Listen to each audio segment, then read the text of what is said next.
နိုင်ငံတော်၏အတိုင်ပင်ခံပုဂ္ဂိုလ်ဒေါ်အောင်ဆန်းစုကြည်၏ကျန်းမာရေးကောင်းမွန်ကြောင်းအကြမ်းဖက်စစ်တပ်ကယနေ့သတင်းထုတ်ပြန်လာတော့လေဒေါ်အောင်ဆန်းစုကြည်၏အခြေအနေနှင့်ပတ်သက်သောဓာတ်ပုံဗီဒီယိုအပါအဝင်တက်တေတစုံတရာထုတ်ပြန်လာခြင်းမရှိပေအကြမ်းဖက်စစ်တပ်ကအကျဉ်းချထားသည့်ဒေါ်အောင်ဆန်းစုကြည်ကိုတားထစ်သူကင်အဲရစ်ခေါ်ကိုထိန်လင်းက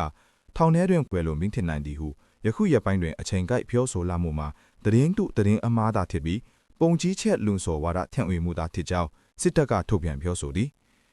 စစ်တပ်၏ထုတ်ပြန်ချက်တွင်ဒေါ်အောင်ဆန်းစုကြည်၏ကျန်းမာရေးအခြေအနေကောင်းမွန်လျက်ရှိကြောင်းမကြာမီရက်ပိုင်းအတွင်းမြန်မာနိုင်ငံတွင်ကျင်းပပြုလုပ်မိလွတ်လပ်ပြီးတရားမျှတသောရွေးကောက်ပွဲကိုနှောင့်ယှက်လိုသည့်အတွက်အချိန်ကိုက်လှုပ်ချန်ဖြန့်ဝေနေခြင်းသာဖြစ်ကြောင်းဝေဖန်ထားသည်ဒေါ်အောင်ဆန်းစုကြည်ကျန်းမာရေးကောင်းမွန်ကြောင်းစစ်တပ်ကမကြာခဏထုတ်ပြန်လေးရှိတော်လေရှေ့နေအဖွဲ့ကိုတော်၎င်းတားဖြစ်သူကင်အဲရစ်ကိုတော်၎င်းတွေ့ဆုံဝင်ပေးခြင်းမရှိပေကင်အဲရစ်အာရစ်ခေါ်ကိုထိန်လင်းကမိခင်ဖြစ်သူအသက်80အရွယ်ဒေါ်အောင်ဆန်းစုကြည်ထံမှနှစ်များစွာအဆက်အသွယ်မရရှိတော့ကြောင်း2021ခုနှစ်စစ်အာဏာသိမ်းပြီးနောက်ပိုင်းနှလုံးရောဂါအယိုးနှင့်သွားပုံးဆိုင်ရာကျန်းမာရေးပြဿနာများခံစားနေကြောင်းကိုတဆင့်စကားဖြင့်သာမကြာခဏအကြားသိရကြောင်းရိုက်တာသတင်းဌာနသို့ပြောကြားထားသည်ဒေါ်အောင်ဆန်းစုကြည်ကိုစစ်တပ်ကစူပူအောင်လုံဆော်မှုအဂတိလိုက်စားမှုနှင့်ရွေးကောက်ပွဲမဲလိမ်လည်မှုများအပါအဝင်ဆွဆွဲချက်များဖြင့်ထောင်ဒဏ်20ခုနှစ်ချမှတ်ထားသည်ဒေါ်အောင်ဆန်းစုကြည်ကအဆိုပါဆွဲချက်အားလုံးကိုငင်းဆိုထားသည်လွန်ဟေတီနှစ်ကမိခင်ဒေါ်အောင်ဆန်းစုကြည်ထံမှစာတစ်စောင်ရရှိခဲ့ပြီးစောင်းရသည်နှင့်နှွေရသည်များအတွင်၎င်း၏အခန်းတွင်အပူချိန်လွန်ကဲမှုအကြောင်းကိုမိခင်ဖြစ်သူကညှိညူထားကြောင်းရင်းနောက်နှစ်ရက်အတွင်းမိသူကမှဒေါ်အောင်ဆန်းစုကြည်ကိုတွေ့ခွင့်မရတော့သဖြင့်တေဆုံးပြီးဖြစ်နိုင်ကြောင်းရိုက်တာသတင်းဌာနသို့တားဖြစ်သူကပြောဆိုခဲ့ခြင်းဖြစ်သည်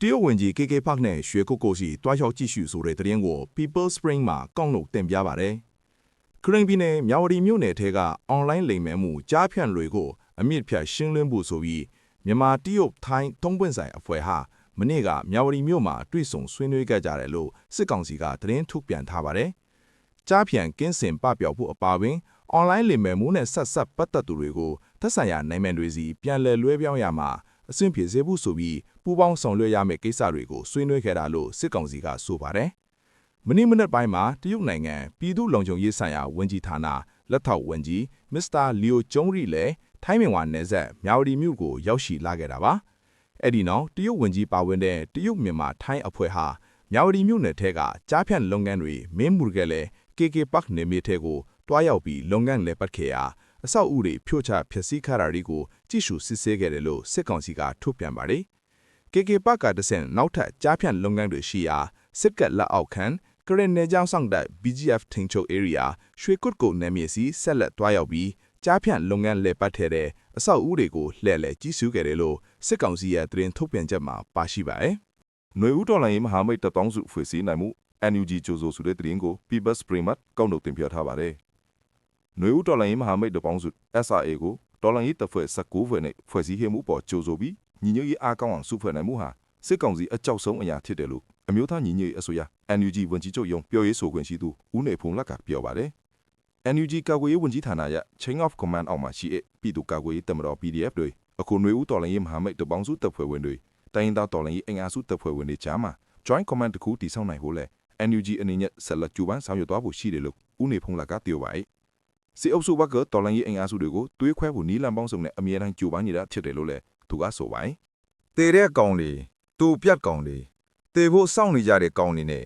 အဆိုးဆုံးကတော့လူကြီးတွေကောင်းစားရေးအသက်ပေးနေကြရတယ်ဆိုတာသူတို့ကိုယ်တိုင်သိနေကြတာကိုပေခံနေကြတဲ့ကြုံတပေါက်စိတ်ဓာတ်ကိုအတိုင်းသားတွေ့နေရတယ်။အော်မင်းတို့လေကြီးလေကျဲကြောတော့နိုင်ငံအတွက်လူမျိုးအတွက်တဲ့နောက်ဆုံးတော့ဖွတ်ကြကျွန်းစုံလေးတွေဆိုတာကိုယ်တိုင်တိတိတီးကြီးနဲ့လူတိမခံရဲလို့နိုင်ငံဒီလူမျိုးတွေကခုတုံးလို့ပြောနေကြတာပဲဟာဆိုပြီးတရဲမှန်ဖိုးစီမပြောထားပါတယ်အိမ်မက်မကောင်းမှုတွေရဲ့